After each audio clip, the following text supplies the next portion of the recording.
Hey guys, what's up? It's Dream here. Welcome to my YouTube channel. As you all know, in previous video we had discussed about Pandit Ramayya and Jyotirao Phule, and in this video we are going to talk about B.R. Ambedkar and Ramaswamy Naikar. Guys, if you are preparing for any competitive exams, then please watch my videos, like, share, and subscribe my YouTube channel. Let's start the video. B.R. Ambedkar, also known as Baba Sahib Ambedkar. He belong to Mahar caste. Mahar caste को जो है उस time बहुत ही लो cast माना जाता था और B R Ambedkar के साथ जो है बहुत भेदभाव किया जाता था। उन्हें स्कूल में अलग से बिठाया जाता था, उन्हें जो है नॉर्मल लोगों की तरह ट्रीट नहीं किया जाता था। That's why 1956 he convert his religion and adopt Buddhism. Doctor B R Ambedkar was attracted towards Buddhism as according to him Buddhism is based on the principle of liberty, equality and social justice। तो इस वजह से उन्होंने जो है अपना religion change किया और बुद्धिज़्म को अपनाया।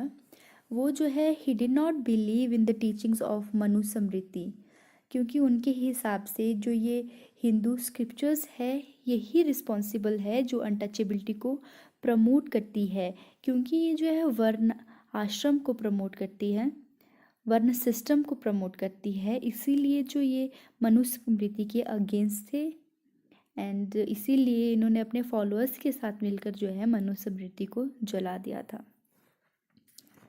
And in 1990 he receive Bharat Ratna award, India's highest civilian award.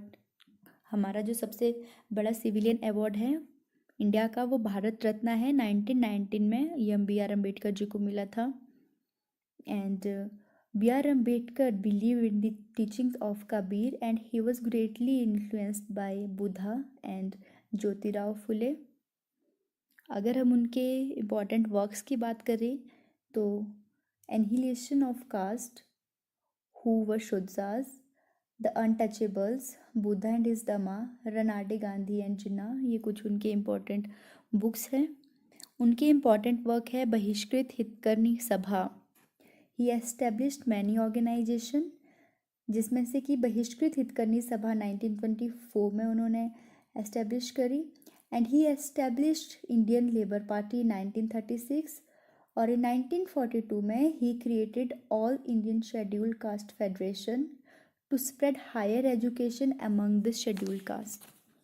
ठीक है।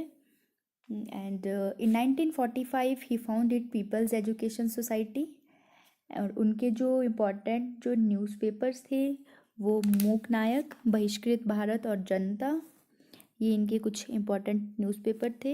And he has done many satyagraha, उन्होंने बहुत से सत्याग्रह किए, जिसमें से पहला जो है कालाराम टेम्पल सत्याग्रह एट नासिक इन 1930। क्या था? कालाराम टेम्पल में जो है अनटचेबल्स और लोअर कास्ट थे, उन लोगों को उस टेम्पल में नहीं जाने दिया जाता था, तो उसके अगेंस्ट उन्होंने अपना पहला सत्याग्रह किया। He also participated in the Round Table Conference in order to protect the interest of the untouchables. And one important thing, he is the chairman of drafting committee of the Constituent Assembly of India. Chairman जो Constituent Assembly की drafting committee थी, B R Ambedkar chairman थे। And Ambedkar propounded the idea of state socialism in his book State and Minority। And he believed in the equality of women, and he, as a law minister, he introduced Hindu Code Bill। He was the first law and justice minister of independent India। और educate, organize and agitate was the motto of B.R. Ambedkar। And by using this motto he want to create awareness among the untouchables।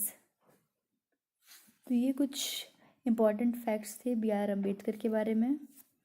Next चलिए बात करते हैं रामास्वामी नायकर के बारे में। Title given to him Periyar, उन्हें जो टाइटल मिला था Periyar. He was an Indian social activist and politician who started the self respect movement and Dravidar Kazhagam. Self respect movement को किसने स्टार्ट किया? तो उसे स्टार्ट किया ए.वी. रामास्वामी नायकर ने, and he was known as the father of modern Tamil Nadu. Very important question. Father of Dravidian movement. In 1939, Ramaswamy became the head of Justice Party, and in 1944 he changed its name to Dravidar Kazhagam. 1939 में रामास्वामी नायकर जो है justice party के head बने, but 1944 में उन्होंने justice party का नाम बदलकर द्राविडर कजगम रख दिया. In 1919 he joined the Congress party, and in 1925 he left that party. Why? Because according to him, this party was only serving the interest of Brahmins. ये पार्टी जो है सिर्फ ब्राह्मण के इंटरेस्ट को ही प्रमोट कर रही थी, तो that's why he left that party 1925. ये जो तमिलनाडु में ब्राह्मण्स थे वो एक्सप्लॉयटेशन करते थे नॉन ब्राह्मण्स का, तो उन्होंने ब्राह्मण के अगेंस्ट जो है काफ़ी मूवमेंट्स चलाए. And he was greatly inspired by the phenomenal progress. Phenomenal progress क्या है? एक वर्ड है which denotes the progress of Russia had made in the field of agriculture and industry. 1928 में उन्होंने अपनी एक मैगज़ीन पब्लिश की और उस मैगज़ीन का नाम था revolt in 1928, and in 1930 he published his book on family planning. On 27th June 1970, the UNESCO organization honored Periyar as the Socrates of South Asia.